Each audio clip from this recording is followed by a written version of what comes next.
মৌসুমীর সংসারে সবাইকে জানাই স্বাগত। শুভ সকালের অনেক শুভেচ্ছা, অনেক ভালোবাসা।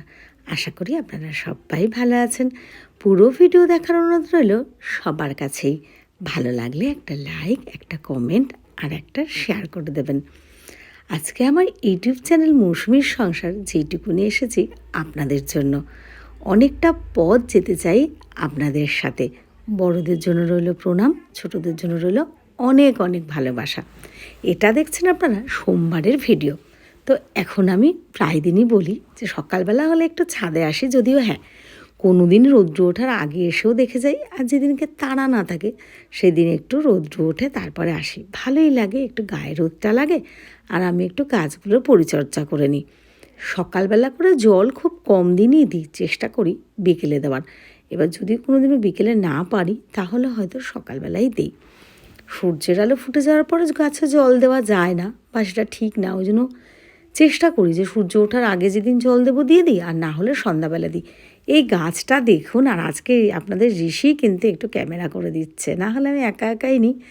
আমি যে কি খুশি, মানে ফুলটা দেখে, গাছটা দেখে। আসলে কি দুদিন ওই বৃষ্টি, তারপরে বেড়াতে যাওয়া, এই করে না গাছগুলোতে আমি কদিন আর যেহেতু জল দিতে আসিনি সকাল বিকাল, সেইভাবে দেখিনি। এখন এসে দেখছি, যেহেতু আমি দিনে 2বার থেকে 3বার দেখি, আর 2দিন গ্যাপ চলে গেছে, মানে একবার এসেছিলাম ওই বৃষ্টিটার জলটা গাছগুলো কীরকম জমে আছে কিনা এটা দেখে, তারপরে তো বেড়াতে গেছি আর আসাও হয়নি।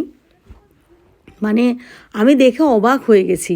দেখুন চন্দ্রমল্লিকার ফুলগুলো ফুটে গেছে, পাশের গাছটায় কত কুড়ি, মানে আর এই গাছটার তো নাম জানি না, যে পিঙ্ক কালারের, আমি হাতে নিয়ে দেখলাম, কিন্তু বিশ্বাস করুন কী ভালো লাগছে। আর চারিদিকে না কুড়িতে পুরো ভরে গেছে। তো এটা সত্যি কথা, একটা কথা যে নিজে ধরুন অনেকেই করে গাছ এনে মানে ফুল সমেত রাখে, কিন্তু এই যে নিজের হাতেই ফুলগুলো ফোটানো, ওই ছোট্ট ছোট্ট চারা গাছ, যারা আমার ডেলি ভিডিও দেখেন তারা কিন্তু দেখলে খুশিই হবেন যে সত্যিই তাই। তারপরে ঘরের কাজকর্ম করে খাওয়া দাওয়া করে রেডি হয়ে আমরা কিন্তু স্কুলে গেছি, মানে ঋষিকে স্কুলে দিয়ে আসলাম। তারপরে আমি এসে গেছি বাড়িতে এসে কিন্তু আমি একটুখানি স্নান করে নিলাম, মানে মাথায় শ্যাম্পু করলাম। কদিন ধরে আর শ্যাম্পু করা হয়নি, যদিও এবার বেলা হয়ে গেছে, তো তাই জন্য তাড়াতাড়ি আর যে চুড়িদারটা পরেছিলাম ওটাই পরে নিয়েছি। আর আমি চুলটাকে ভালো করে একটু নাড়াচাড়া দিয়ে শুকিয়ে নিলাম। এই যে আবার কিন্তু আমি ঋষিকে স্কুলে থেকে নিয়ে বাড়ি ফিরছি।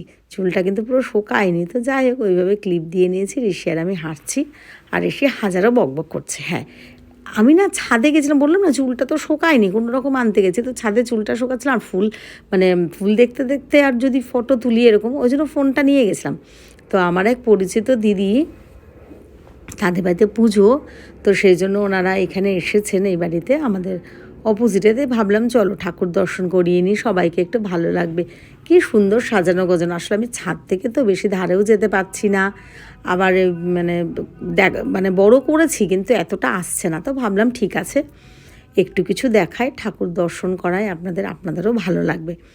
তো এই দেখেছেন কি সুন্দর সাজানো, মানে ফুলের সাজে সজ্জিত, সত্যি খুব ভালো লাগছে।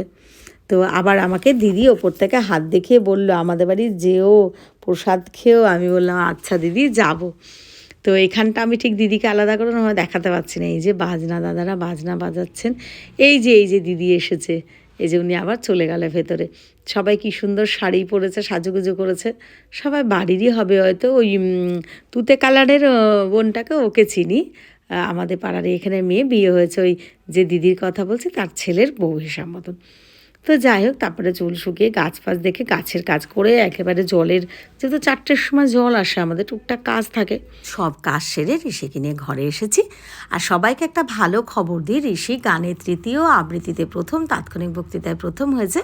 স্কুলের প্রতিযোগিতায়, যেহেতু ওদের স্কুলের 3 তারিখ জন্মদিন, সব প্রতিযোগিতা চলছে। তো আজকের ভিডিওটা আমি এখানেই শেষ করব। সবাই ভালো থাকবেন, সুস্থ থাকবেন, আমাদের পাশে থাকবেন। আর আমি জানি ঋষির রেজাল্টে কিন্তু আপনারা সবাই খুব খুশি হয়েছেন। তো চলুন সবাই ভালো থাকবেন, সুস্থ থাকবেন।